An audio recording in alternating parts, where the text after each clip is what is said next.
جناب چیئرمین،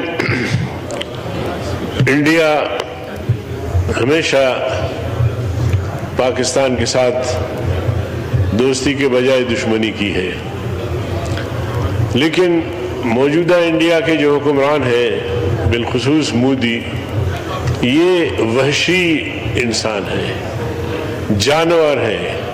اس کو انسان کہنا بھی میں سمجھتا ہوں انسانیت کی توہین ہے۔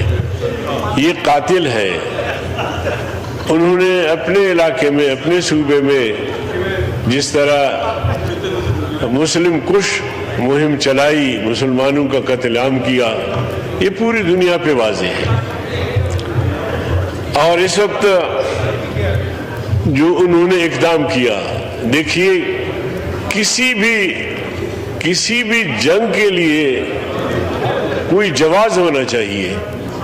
اگر کام کا واقعہ ہوا تو اس کے لیے پاکستان نے ثبوت مانگا کہ آپ ثبوت پیش کریں، پھر دنیا کو انوالو کیا کہ آپ دیگر ممالک سے، دنیا سے آپ سروے کروائیں، تحقیقات کروائیں۔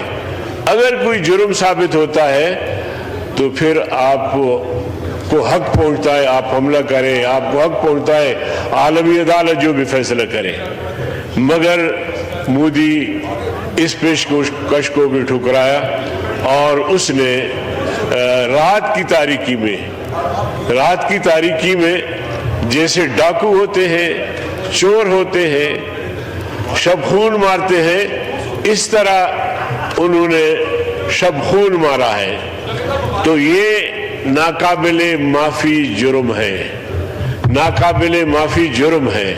ہندوستان نے حملہ کر دیا اور ہندوستان کو یہ بھی معلوم ہونا چاہیے کہ پاکستان کوئی لقمہ تر نہیں ہے۔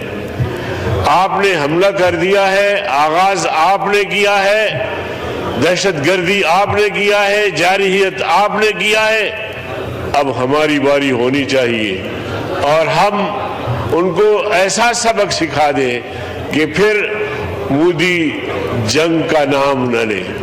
جناب اسپیکر، وحدت کی بات کی گئی۔ وحدت کا درس اللہ نے مسلمانوں کو دیا ہے۔ اللہ کے نبی نے وَاعْتَصِمُوا بِحَبْلِ اللَّهِ جَمِيعًا وَلَا تَفَرَّقُوا، تم یکجا ہو جاؤ اور آپس میں فرقے مت بنو۔ دشمن کے مقابلے میں تمہیں یکجا ہونا چاہیے۔ ہم جنگ نہیں چاہتے، ہم امن کے داعی ہے اور اسلام امن کے داعی ہے۔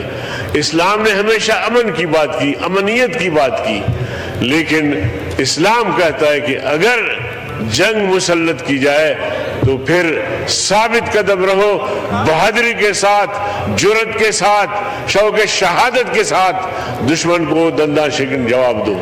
اللہ کے فضل و کرم سے جو صورتحال سامنے آئی، میں سمجھتا ہوں کہ ہمیں بھی جواب دینا چاہیے اور ایسا جواب دینا چاہیے کہ پھر ہندوستان کبھی یہ نہ سوچے کہ پاکستان کوئی لقمہ تر ہے، میں اس کو ہضم کر لوں گا، لیکن پاکستان لقمہ تر نہیں ہے۔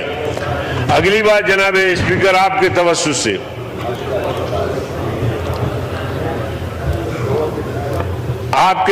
سے ہم نے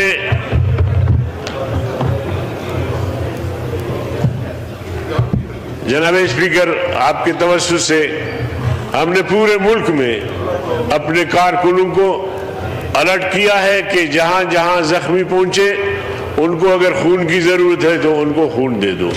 لیکن اگلی بات جو میں یہ کہنا چاہتا ہوں کہ ہمارے پاس ہزاروں سالار ہیں، رضاکار ہیں، ہزاروں کی تعداد میں، اور قائد جمعیت نے کہا ہے کہ ہمارے پاس اسلحہ نہیں ہے، نہ اسلحہ کی ٹریننگ ہے، لیکن ہم اپنے جوانوں کے جان بچانے کے لیے جال تو بن سکتے ہیں۔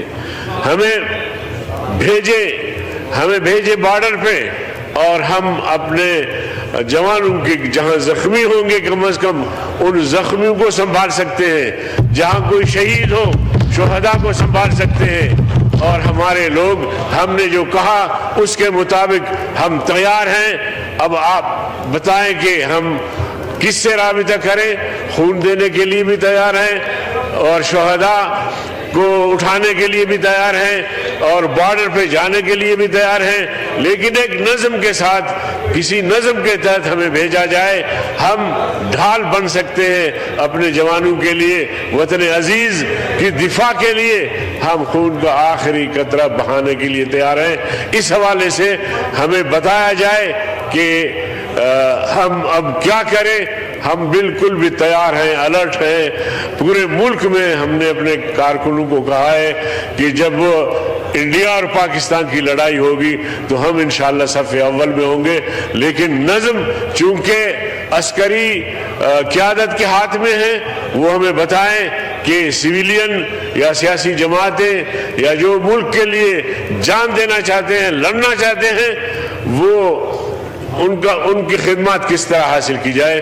میں آپ کا شکریہ ادا کرتا ہوں اور پھر کہنا چاہتا ہوں کہ ہندوستان کو زوردار جواب ہونا چاہیے اور اس کے لیے ہر پاکستانی تیار ہے. والسلام علیکم. شکریہ جی. خالد مقبول صدیقی صاحب.